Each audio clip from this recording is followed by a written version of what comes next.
اسرار کیهان. سلام به همه دوستان خوبم. امیدوارم هر کجای این سیاره شگفت‌انگیز که هستید خوب و سلامت باشین. امشب در این برنامه میخوایم راجع به پدیده شگفت‌انگیز شفق‌های قطبی صحبت کنیم.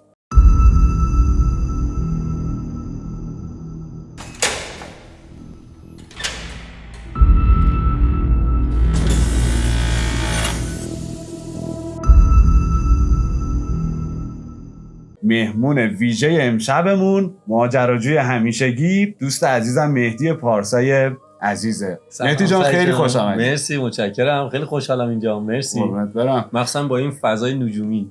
ما تجربه رفتن به شمالگان با هم رو حدود فکر کنم 5-6 سال پیش داشتیم. آره فکر می‌کنم 6 سال پیش. امشب خورده میخوایم بیشتر راجع به شفق‌های قطبی صحبت کنیم. شما از تجربیاتتون بگی اینکه اصلا چرا این اتفاق میفته، به چه دلیل ما این نورهای شگفت انگیز رو میبینیم و اصلا کجاها دیده میشن. ببین، اول اینکه پیش قاضی و ملق بازیه، ما بخوایم پیش شما توضیح بدیم از داستان شفق.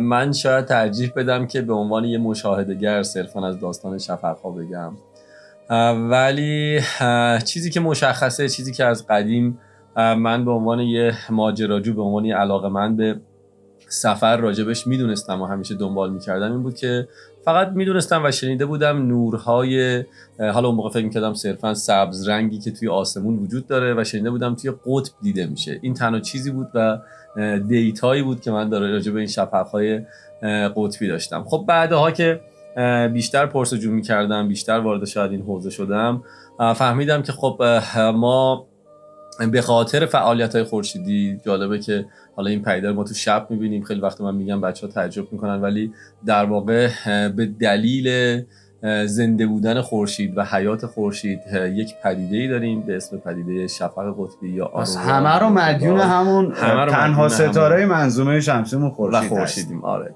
و این پدیده عملاً توی حول و حوش مدار قطبی، همون مدار حدوداً 66 درجه اگه اشتباه نکنم، 66 درجه شمالی و جنوبی. آره، توی اطراف این مدار به طرفین قطبین، خب هرچی به طرفین قطبین میریم بیشتر دیده میشه. البته که گاهن شنیدم و دیدم توی با اختلاف خیلی زیاد و فاصله خیلی زیاد از این مدار هم دیده شده. من یادمه که شنیدم که توی سن پترزبورگ گاهن آدمایی رو دیدن و یا یه دوستی دارم که نزدیکای استکهلم زندگی میکنه، حتی پایینتر از استکهلم توی سوئد، که چند روز پیش به من پیغام داد گفت در خونه ما شفق قطبی داره دیده میشه. جالبه این اتفاق میفته. آره از شنگهای این اتفاق دقیقاً. ولی به هر حال چیزی که مشخصه، برای دیدن این پدیده باید به حول و حوش مدار قطبی سفر کرد و خب همه میدونیم قطب جنوب خیلی دسترسیش آسون نیست، خیلی کم هزینه نیست، عملاً خشکی خاصی وجود نداره و خشکی که وجود داره در واقع تمدنی وجود نداره که بشه بهش سفر کنی و پرهزینه است و بنابراین برای ما مدار شمالگان خیلی دم دست تره. و ماجرای جالبی پشتش بود که خب من در ادامه یک سفری که به کلیمانجارو داشتم، همراه یه همسفری که یه خانم 65-6 ساله‌ای که همیشه همراه من میان خیلی از سفرها رو، لحظه‌ای که کلیمانجارو رسیدیم خیلی خوشحال و ذوق زده بود و به من گفتش که پارسا من یه آرزوی شفق قطبی هم دارم، اونم کمک کن انجامش بدیم. و اولین جرقه‌ای بود که توی ذهن من که سالها علاقه‌مند بودم، سفر می‌کردم خودم و حتی نجوم دنبال می‌کردم. شما خودتون منجم بودین و تازه رشته فیزیک می‌خوندین، اینا همش کمک می‌کرد به اون دانش شما دیگه. همه اینا بود، ولی نمیدونم چرا هیچ وقت بهش فکر نمی‌کردم که خیلی قابل دسترس باشه. فکر می‌کردم خیلی دست نیافتنیه و اولین جرقه در واقع شفق قطبی اونجا خورد که خب گفتم آره چرا که نه. شروع کردم جستجو، شروع کردم تحقیق کردن. اولین چیزی که به ذهن همه ما میاد معمولاً اسکاندیناوی، آلاسکاس، آیسلند، که برای ما ایرانی‌ها با داستان ویزای شنگن کمی سخت و دشوار. یادمه که اقدام کردیم، اینجوری بود که گفتم اوکی مشکلی نیست، اقدام میکنیم انجامش میدیم. رفتم سفارت سوئد، اون موقع توی سفارت انجام میشد ویزاش. گفتم ما علاقه‌مندیم، چند نفری میخوایم بریم برای شفقای قطبی، ولی خب تقریبا منو بیرون انداختن. گفتم برو به سلامت. فهمیدم که خب سوئد به این آسونیا ویزای شنگن نمیده. اون موقع هم خب حالا خیلی شاید شرایط رو نداشتم بتونم راحت‌تر ویزا بگیرم. و یه شب که شبی هم بود که بلیط خریده بودم، حتی پروازا رو از دست داده بودیم دیگه چون کنسل کرده بودم سفر سوئد رو. یه شبی بود که خیلی خوشحال نبودم، به حال شبی بود که هی داشتم توی نقشه دنبال می‌کردم خدایا چرا نمیشه، از کجا باید برم، چیکار باید بکنم.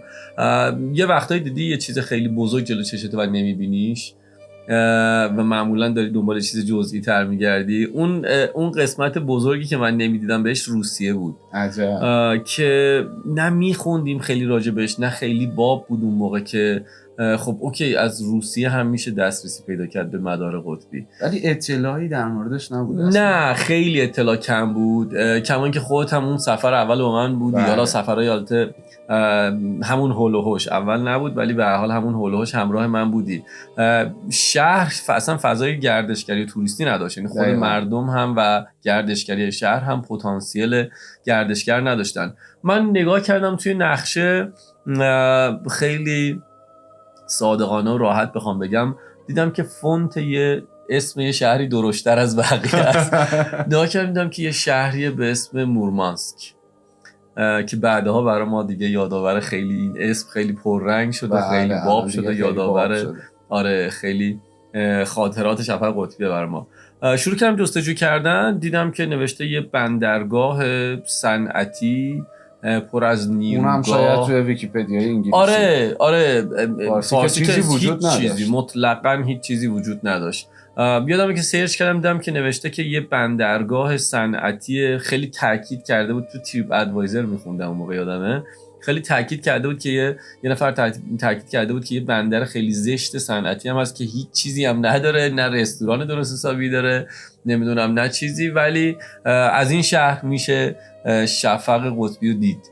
ولی حالت شبه نظامی هم انگار میگفتن هستش که ورود بهش یه ذره دشوار بود. آره حالت نه واقعا شهر شبه نظامیه، یعنی شهریه که مجسمه بزرگ آلیوشا که آره شهریه که خب موقعیت استراتژیکی داره، اصلا زمان جنگ جهانی خیلی مهم بوده.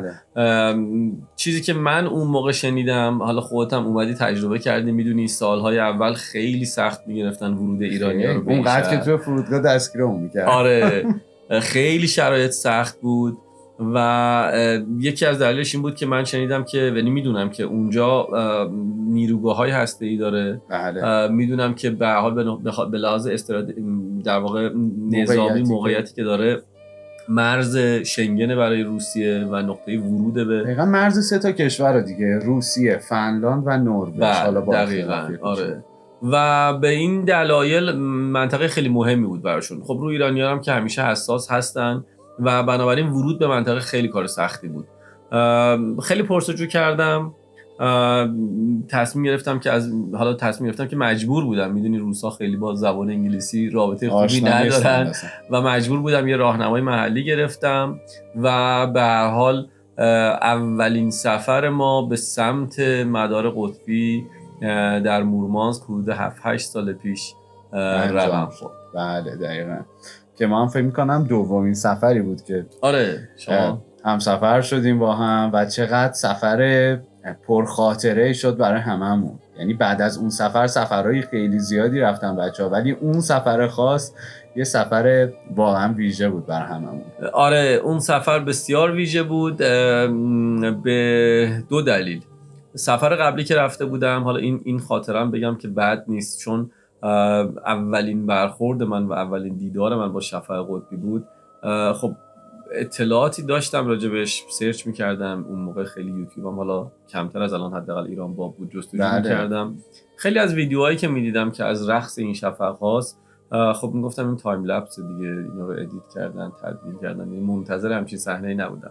از طرفی نمیخواستم توقع همسفرامو بالا ببرم. همش از من میپرسیدن که اینا به همین رنگ دیده میشه پارسال؟ میگفتم نه، یه نور خاکستری رنگ ممکنه ببینید، اینا هم ممکنه از نبینید. آره و جالبه که قبل از اینکه پام به سرزمین شمالگان برسه، من این جمله رو همیشه همه جا گفتم، قبل اینکه پام به سرزمین شمالگان برسه سخاوت این سرزمین خودش نشون داد به ما. ما تو پرواز بودیم که از پنجره فکر کنم برای شما همین اتفاق افتاد. یعنی وسط پرواز بودیم که یاد همون صحبت شما افتادم، پریدم از پشت پنجره هواپیما نگاه کردم، خب رفلکس نور تو پنجره خیلی زیاد بود، کاپشنمو انداختم رو سرم که این رفلکس بره، دیدم نور هواپیماست، خب آره چراغ چشمک زنشه، اما یه رد یه مه سبز رنگی تو آسمون دیده میشه که بچه‌ها همه هجوم آوردن سمت پنجره هواپیما و آره و قول شما سخاوتشون آره و بار اولم همین بود. بار اولم دقیقاً این بود که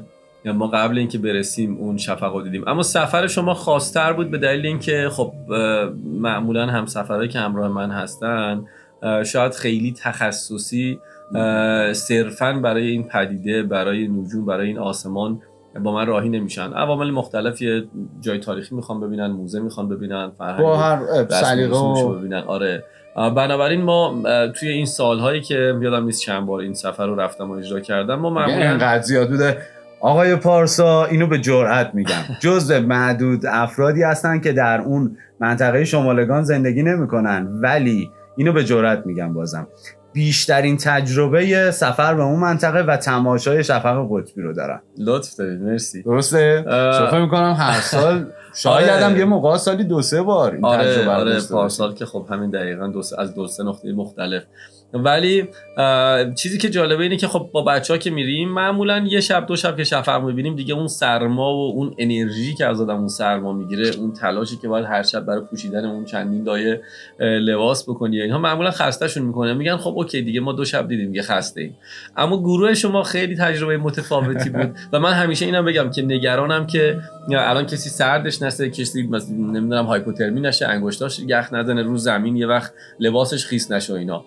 گروه شما از این لحاظ عجیب بود که اولا که ما تا نزدیک صبح میموندیم هر بار و من دیگه اصلا میدیدم که فقط بچه‌ها رو زمین خوابیدن دارن جیغ میزنن و خوشحالی میکنن. خسته نمیشدیم. آره. بعدم اینکه اونجا خب دستکشا رو نباید در بیاریم به مدت طول، ما مجبور بودیم برای ثبت این لحظه های قشنگ دستکشا رو در بیاریم، این دکمه شاتر دوربین رو بزنیم. آره و واقعا این برای من جذاب بود. یادم یه لحظه‌ای چون یکی از زیباترین شفق‌ها هم با گروه شما تجربه کردم. اون لحظه‌ای که حالا تئوری و علمی روی کاغذ میدونستم ولی عملی بهم ثابت شد که این نورهای زیبا اگر شدت در واقع اون لکه‌های خورشیدی زیاد شه، فعالیت‌های خورشیدی زیاد شه و شدت این شفق‌ها زیاد شه، دیگه صرفاً سبز رنگ نیست، دیگه به بنفش و نیلی و صورتی میزنه و دیگه صرفاً یه خط ثابت نیست.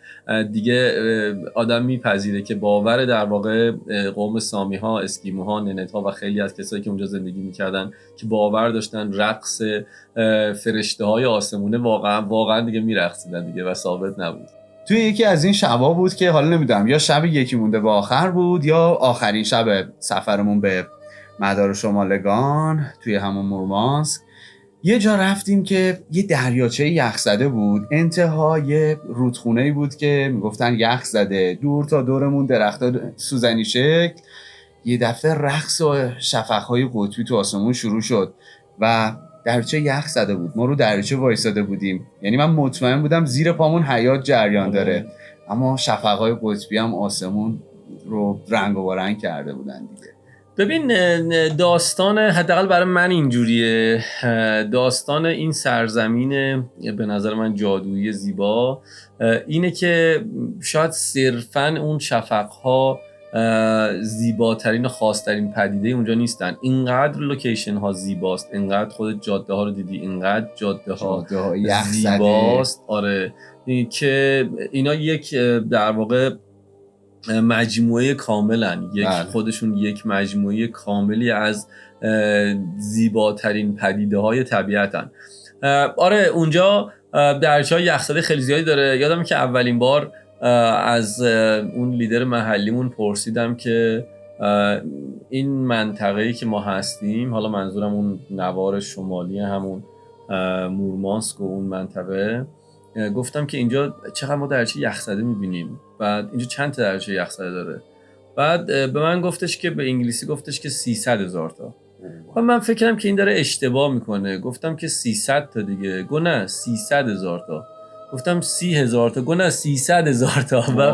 وقتی که توی گوگل مپ زوم میکنی، زوم بک میکنی، میبینی که آره این عدد درسته. پر از لکه های کوچیک کوچیک رنگیه. حالا نه اینکه لزوما همه خیلی بزرگ باشن، ولی یه عالمه دریاچه هست دیگه اونجا. آره یعنی فقط پر از این دریاچه هاست و خب اون جنگل های تندرای در واقع سوزنی برگ بسیار زیباست. و چیزی که گفتی تکمیلش میکنه اون شفق و حالت های مختلفی که حالا اتفاق میفته. از شفق‌های قطبی و مورمان صحبت میکنیم. من این چایی هم برای شما بریزم. این چای مخصوص همون محله آقای بارسا. بله از اونجا اومده. دست شما درد نکنه. خدمت شما. مرسی. فضای اونجا دیگه تداعی بشه دیگه. مرسی. حالا برخی از این عکسایی هم که شما گرفتین و اگه اشکال نداشته باشه ما برای بچه‌ها بذاریم که آره باعث افتخاره که با چه پدیده شگفت انگیزی باعث افتخاره هستن. پدیده‌ای که سورپرایزت میکنه. شما خودت میدونی عکاسی، این که اولا به دلیل این تغییر حالت و رنگ و شدت نوری که داره، اولا عکاسی ازش آسون نیست. شما از یه ستاره میخوای عکاسی کنی، قدرشو میدونی، شدتشو میدونی، ثابت توی هوا. اصلا دکمه شاتر رو میزنی، نوردهی میکنی، عکس ثبت میشه. اما تو شفق قطبی ببین بارها و بارها اتفاق افتاده که داشته برف میومده، بچه‌ها توی سرمایه هوا وایسادن، همه ناامید، فلاسک چایی دستم، من بهشون چای میدم. نمیخوام از یه طرف خیلی امیدوارشون کنم، بهشون چیزی بگم، ولی از طرفی هم فصل زمستونه، ولی از طرفی هم تجربه میدونه که به هیچ عنوان نباید ناامید شد. مخصوصا اون اصطلاحی که حالا من همیشه اینو گفتم، اصطلاحی که روس‌ها دارن. روس‌ها نمیگن آرورا واچینگ، میگن آرورا هانتینگ. میگن باید خود بری شکارش کنی، نباید منتظر بمونی یه جا بخوای رویتش کنی. ببین تجربه من اینو خیلی بارها دیده و بچه‌هایی که همراه هم بودن، هوا ابری داره، برف میاد، اصلا مطلقاً چیزی وجود نداره، ولی توی کسری از ثانیه یهو یه گوشه از آسمون باز میشه، یهو حالا من اشکال مختلفش رو دیدم و یهو یه نقطه میاد یا گاهی اوقات یک خط طولانی در امتداد کل افق بالای سرت که دیده میشه و کم کم این شروع میکنه به حرکت کردن. حالا میدونی خود علمی اشکال مختلفی داره، مدل‌های مختلف داره شفق‌های قطبی، از کمانی یا نواری، پرتویی، از تاجی که تو مرکز آسمون یه دفعه انگار که انفجاری صورت میگیره، رنگ و رنگ میشه، طوفانی، چرخشی، مه‌آلود که کل آسمون سبز که میشه. خیلی پیش میاد که کل آسمون سبز رنگ میشه. حالتی هم هست که حالا میگم من به عنوان یه مشاهده‌گر توی تجربیاتم کم رنگ ترین حالتشونه که مه خیلی پررنگ، مه در واقع خیلی گسترده‌ای داره، ولی یه خط سبز رنگ تشکیل میشه، یهو این خط شروع میکنه کمانی شکل میشه، بعد توی نقطه از آسمون جمع میشه، بعد دقیقاً شبیه یه آشپزی که یهو یه آردی توی آسمون بخواد بپاچه، آره یهو شروع میکنه میریزه میاد پایین، یه دفعه شکل عقاب میبینی و اصلا بی‌نظیره. حالا برای اینکه اینو تجسم کنین قشنگ تصور کنین توی شبی هستین که بالای سرتون یه عالمه ستاره دارید میبینید، هر از چنگاهی یه دونه تیر درخشان هم میبینین که لابلای این ستاره ها رد میشه، شهاب رو میگم. حالا به همه این زیبایی ها رقص شفق‌های قطبی رو هم اضافه کنین که با این توضیحاتی که آقای پارسا میدن اصلا فکر نمی کنم چیز دیگه‌ای بشه جاش رو بگیره. وصف ناپذیره. هر چقدر بگیم ما تا خودشون تجربه نکنن نمیتونن درک کنن. من یادم نمیاد بچه‌ها گاهی ازم میپرسن که برای تکراری نمیشه، ولی همیشه زودتر از همه بچه‌ها ذوق زده میشم، احساساتی میشم با دیدنش، زبونم هر بار بند میره و جالبه که هر بار میگم وا این زیباترین شفق بود که دیدم و دفعه بعد از اون زیباتر. نه چون مدام در حال تغییر دیگه، قیافه‌های مختلف. منو یادمه که یکی از شبایی که واقعا زبونم قادر به حرف زدن نبود، یادم بچه‌های ازم سوال میکردن، با هم داشتن حرف میزدن و اصلا نمیتونستم، توی گوشه تاریکی از آسمون وایساده بودم و داشتم تشکر میکردم شاید از این آسمان و از این کائنات. یادمه که یاد چیز افتادم، این که گفتی تکرار نمیشه، یادمه که چون میدونی ما یه ستاره یا ماه با همه زیبایی که داره به قول خود ثابت میبینیمش، همیشه داریم اون ستاره رو یک شکل میبینیم. مهد کودک که بودیم، معلم مهد کودک ما قشنگ یادمه به ما یه تمرین میداد، یه مقوایی می آوردیم، 3-4 تا رنگ گواش رو وسط این رندوم میریختیم، اینو میبستیم، فرداش که میومدیم مهد کودک باز میکردیم و چیزی که وجود داشت این بود که هر کسی یک نقش منحصر به فردی برای خودش داشت. چیزی که توی شفق‌ها اتفاق میفته، هیچ دوباری فکر نمی کنم که شفق بخواد تکرار بشه و شبیه هم باشه و هر بارش زیباست. دقیقاً. و جالبش اینه که الان که با هم صحبت میکنیم اگر اشتباه نکنم اون چرخه 11 ساله فعالیت‌های خورشیدی دوباره داره برمیگرده به دوران اوجش. یعنی همین روزها اگر با یه تلسکوپ، البته با یه فیلتر مناسب، به خورشید نگاه کنید، لکه‌های خیلی زیادی رو سطحش میبینید. این نشونی از فعالیت‌های مجدد زیاد خورشیدی هستش. پس شفق‌های قطبی هم قطعاً توی شمالگان و من چون باشون در ارتباطم امسال شفق‌های فوق‌العاده‌ای دیدن. خودم به زودی آزمم مجدد. بله آقای همونطور که گفتم آقای پارسا از اونجایی که زیاد سفر میکنن، دقیقاً بعد از این برنامه هم قراره که 3-4 روز دیگه دوباره سفر کنیم به اون منطقه. به اون منطقه و البته یه منطقه متفاوتی که بهش میگن یامال. یه ذره از اینا برامون بگین، اصلا کجاها دیدین شفق‌های قطبی؟ ببین شفق رو من از 3-4 نقطه در واقع دیدم. عمدتاً خب 2-3 باری از توی ایسلند همون اروپا دیدم که به خاطر شرایط جوی واقعا کار سختیه. اونقدر اونجا باد و سرمای عجیبی داره توی زمستون. آره باد عجیب غریبی داره که اصلا واقعا خیلی فرصتش نمیشه. ولی یکی از شاید نکات یعنی دفعات جذابی که من ایسلند دیدم، یادمه که اولین باری که ایسلند رفته بودم خب یه هاستل گرفته بودم، توی هاستل بودیم. من ساعت مثلا 10-11 شب بود که یهو دیدم که یه زنگی توی این هاستل به صدا در اومد و سوالم بود برام که این چیه این زنگ چی میگه این موقع شب یهو چی کار داره. دیدم که فقط میدیدم که بچه‌ها دارن با دوربین به دست میدوئن، همه در واقع کسایی که تو اون هاستل بودن و فهمیدم که این زنگ شفقه و وقتی که توی آسمون شفق بیاد این زنگ به صدا در میاد، چون همه توریستان و علاقه‌مند بلافاصله به سمت پنجره یا بیرون میرن و آره عکاسی میکنن. یکی از داستان‌های جالب من اونجا بود که توی این شفق دیدم. و توی حالا یا اون سفر یا یه سفر دیگه بود که به ایسلند داشتم، یکی از راحت ترین شفق‌های در واقع بود که دیدم، چون شفق خود میدونی خیلی‌ها تصور میکنن مخصوصا این ایگلوهای شیشه‌ای که ما گروه ها رو میبریم یا میبینن فکر میکنن که خب چقدر جذابه توی اون میخوابی و شفق میبینی. آره به این آسونی نیست، در که اونایی که میبینیم بیشتر حالت عکس و آره به خاطر که حالا رفلکس نور آلودگی نوری معمولا تو اونها هست. ولی واقعیت اینه که من یه بار توی یکی از یه جاده‌ای داره ایسلند بهش میگن جاده شماره 1 دور این جزیره است. من داشتم توی این جاده در واقع رانندگی میکردم که طوفان شد و گیر کردم اونجا، اصلا نمیتونستم دیگه حرکت بکنم. یه تک کلبه‌ای پیدا کردم، کلبه‌ای که اجاره میدادن در واقع خانواده‌ای، 2 تا اتاق از اون رو، و توی اون کلبه موندم.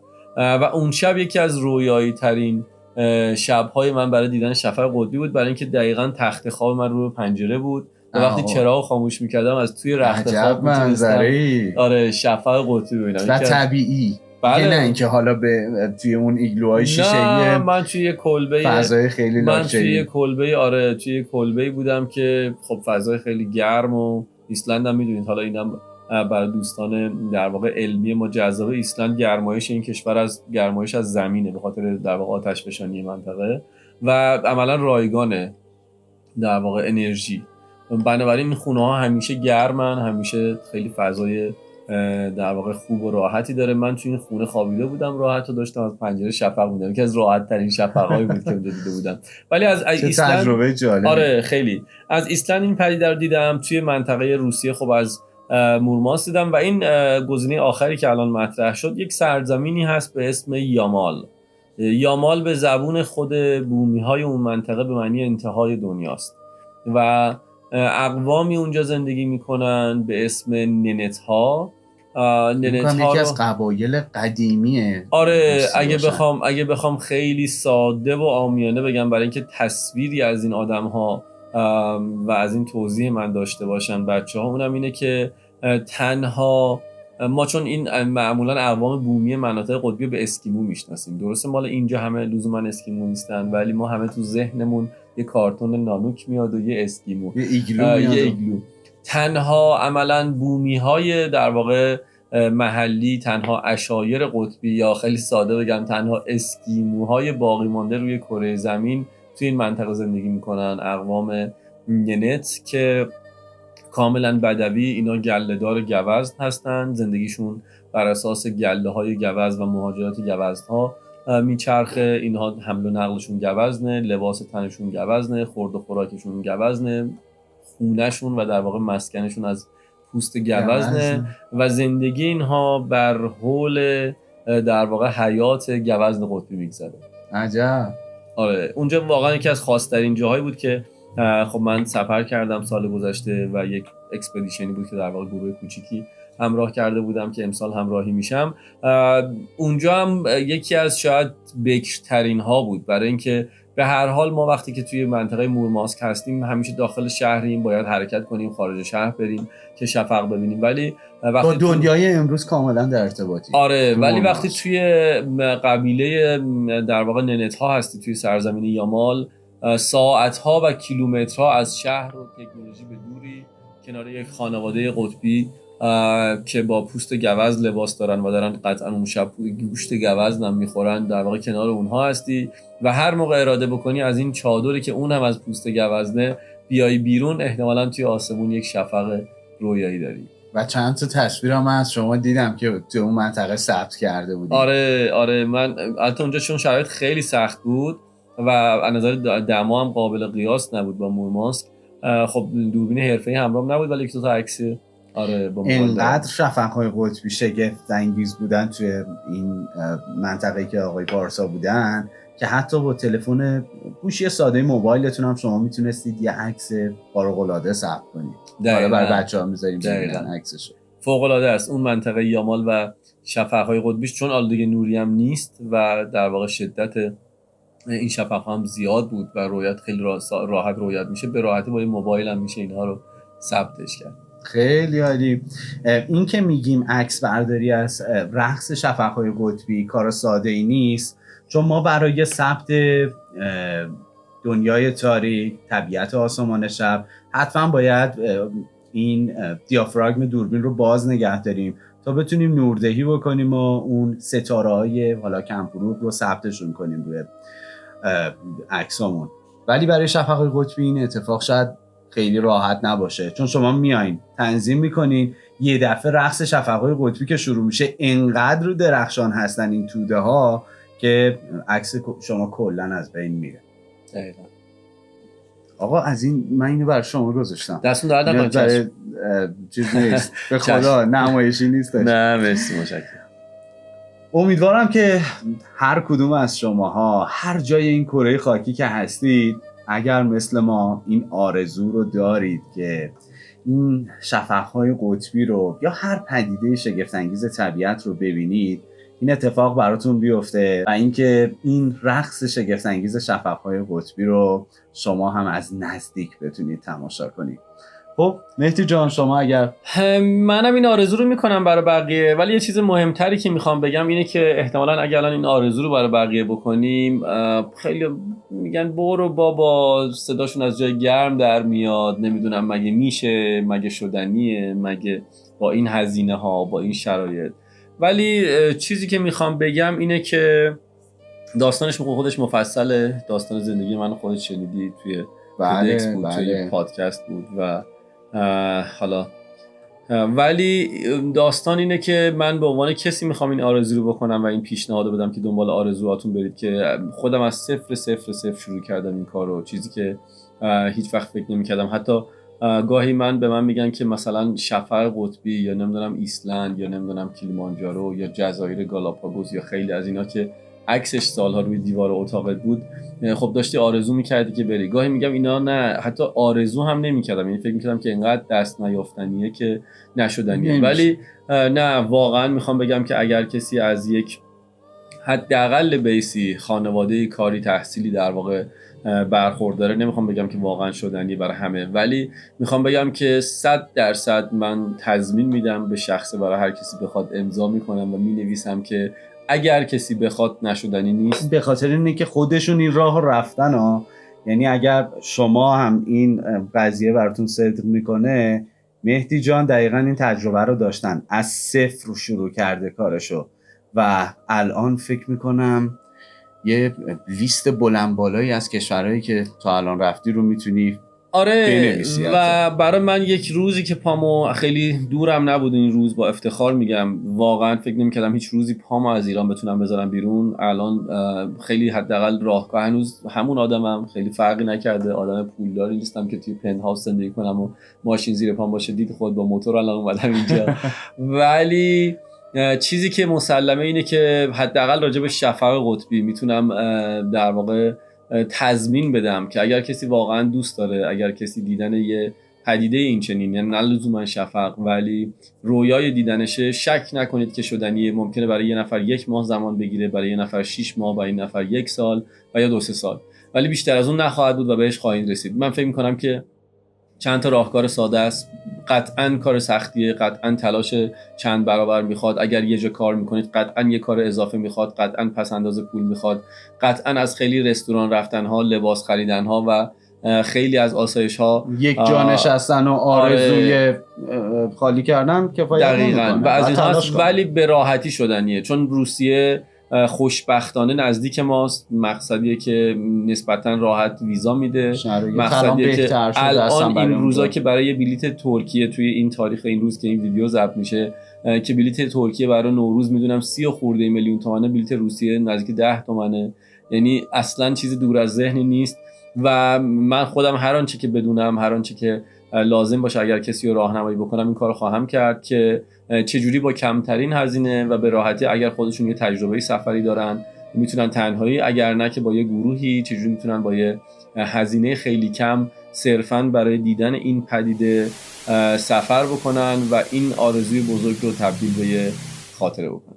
خیلی عالی، خیلی زحمت کشیدین شما باعث افتخار پیدا کردین تو برنامه‌مون. انشالله که تو برنامه‌های بعدیمون به ویژه برنامه سیاره شگفت انگیز هم در خدمت آقای پارسای عزیز هستیم. ممنون که ما رو تماشا کردین. امیدوارم شما هم از نزدیک خیلی خیلی زود این تجربه جالب رو از تماشای شفق‌های قطبی داشته باشید. مراقب خودتون باشید. تا برنامه بعد، خدا نگهدارتون باشه.